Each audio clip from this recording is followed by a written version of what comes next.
Welcome to ETV focus. నేను మీ శ్రీనివాసుడు. Municipal ఎన్నికలు రాబోతున్నాయి.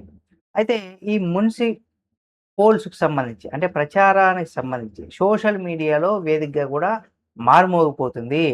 నేతల ఇంటింట ప్రచారాలతో కూడా నేతలందరూ కూడా ప్రచారాలతో కూడా పార్టీలో ఉన్నవారు కావచ్చు, పార్టీ సోషల్ మీడియా కావచ్చు ఎక్కువగా వినియోగిస్తున్నాయి.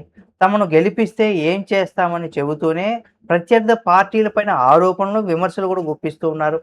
కాగా ఇప్పుడు క్షేత్రస్థాయిలో ఈ ఎన్నికల బాధ్యతను కూడా ఇక్కడ కాంగ్రెస్ పార్టీ మంత్రులకు, అలాగే బీఆర్ఎస్ ఆ నియోజకవర్గాల ఇన్ఛార్జీలకు అప్పగించిన సంగతి మనందరికీ తెలిసిందే. వీరి వ్యవహారాల్లో ప్రకారం గనక మనం చూసినట్లయితే వారి యొక్క వ్యవహారాల అంటే ఇన్ఛార్జీలు ఎవరైతే ఉన్నారో వాళ్ళ యొక్క ప్రకారమే నడవాలని కూడా శ్రేణులకు సూచించారు. అయితే ఎవరు గెలుస్తారు ఈ ఎన్నికల్లో? కూటమి అంటే కాంగ్రెస్ పార్టీ హవా చూపిస్తుందా? అధికార పార్టీ అయినటువంటి కాంగ్రెస్ పార్టీ, లేదా బీఆర్ఎస్ హవా చూపిస్తుందా? బీజేపీ హవా చూపిస్తుందా?